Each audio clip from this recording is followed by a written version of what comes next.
Dès lors qu'un lien est établi, qu'une porte est ouverte, ça marche dans les deux sens.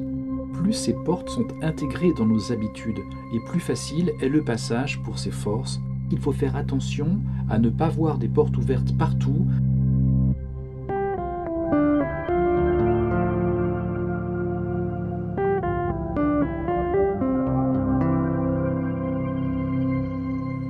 Dans cette série d'entretiens parlant de la fréquentation de l'occulte, j'ai déjà abordé les fonctions de médium et de voyant. Et à ces occasions, j'ai évoqué la notion de porte ouverte sur l'occulte à plusieurs reprises. Et c'est une expression que l'on rencontre de plus en plus, et je l'ai également adoptée de mon côté. Mais de quoi est-il question réellement? Il s'agit d'un mécanisme que l'on symbolise par une porte, mais que cherche-t-on à dire à travers ce symbole? C'est ce qu'on va voir. Je vais essayer de faire en sorte qu'à la fin de cet entretien, vous en sachiez un peu plus sur ce que l'on veut entendre par ce symbole, par cette expression. Et pour mieux approcher la réalité du mécanisme, j'ai choisi de m'appuyer sur l'activité d'un médium ou d'un voyant. Il me semble que ça permet de faire mieux comprendre l'idée que l'on cherche à communiquer à travers ce symbole. Un voyant scrute un monde qui ne relève pas de notre monde ordinaire, du monde sensoriel, mais un monde au-delà de nos sens, un monde qui échappe en partie à sa perception de voyant. Il ne percevra pas forcément des interlocuteurs, des messages ou certaines informations. Un médium, par contre, tout en puisant dans ce même monde, en recevra des messages, des instructions.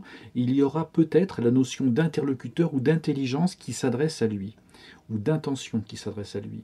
Le monde occulte, pour ces deux types d'intervenants, constitue un monde vivant, pouvant donner l'impression de disposer d'informations qui nous sont, à nous, humains, difficilement accessibles, mais qui pourraient nous être utiles. En tout cas, si on se fie au nombre de professionnels et le volume de leur clientèle qui existe chaque année. À partir de là, un médium, par exemple, il cherchera à expliquer à ses clients les sources auxquelles il a affaire. Il donnera des catégories d'interlocuteurs et ces catégories seront connues potentiellement par ses clients et ils seront en tout cas d'accord pour accorder une autorité à ces instances invisibles. Qu'on appelle ces interlocuteurs des esprits, des instructeurs, des entités célestes, des égrégores, des élémentaires, des êtres très évolués, des anges ou des saints, peu importe. C'est pas ce qui nous intéresse aujourd'hui en fait. De même qu'il appelle ce monde occulte le monde astral, sidéral, magnétique ou différents niveaux énergétiques ou le monde spirituel, ça nous importe peu en l'occurrence. Il s'agit surtout pour les intervenants de se doter d'une logique, d'une typologie, de catégories partagées par la clientèle pour désigner avec des mots rassurants une même vaste réalité occulte.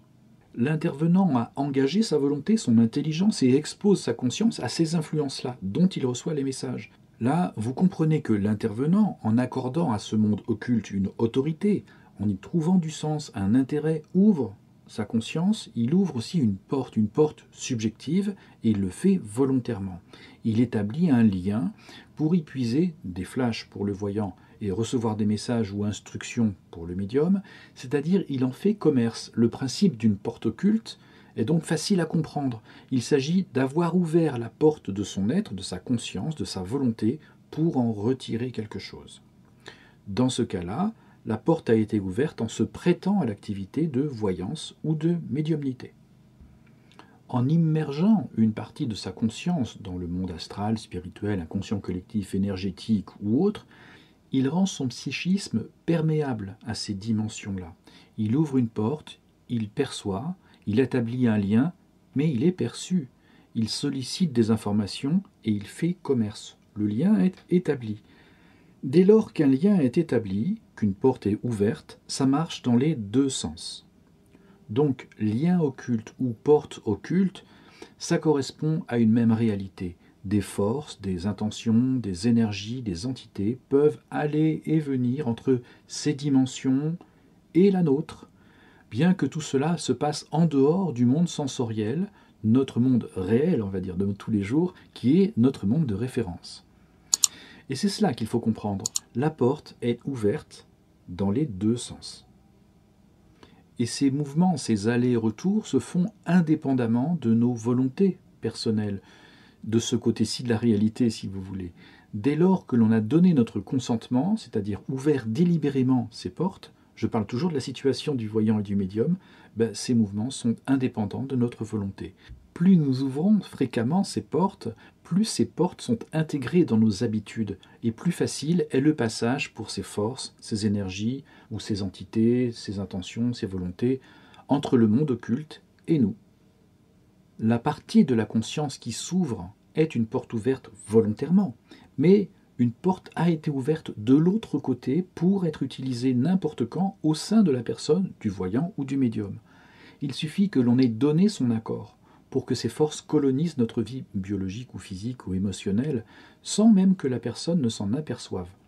Et à partir de là, vous comprenez qu'il peut être possible qu'une porte ait été ouverte et que des mouvements se produisent en nous tout en restant en dehors de notre champ de conscience. C'est là qu'il faut faire attention à ne pas voir des portes ouvertes partout et en toute occasion, ni en voir nulle part. C'est un concept à manier avec précaution. Il ne s'agit pas d'entrer en panique, ça n'arrange rien du tout. Il y a des moyens pour discerner, il y a des moyens pour mettre en place, on y reviendra. Voilà, nous avons abordé un premier entretien plus explicite sur cette notion de porte ouverte sur l'occulte. Nous verrons plus tard qu'il existe plusieurs mécanismes qui correspondent à des ouvertures de portes occultes, et nous aurons justement à compléter ces notions par d'autres notions. Et nous nous doterons d'outils d'aide à la prévention ou de l'aide au discernement vis-à-vis de ces réalités qui sont subtiles et complexes, mais qui peuvent être abordées tout de même. Il convient de ne pas confondre dans ce sujet ce qui relève des forces psychiques et émotionnelles avec des forces typiquement occultes. Et ça rejoint une autre problématique que j'aborderai également sur cette chaîne prochainement.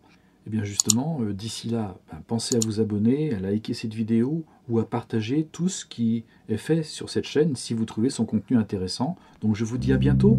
Allez, salut!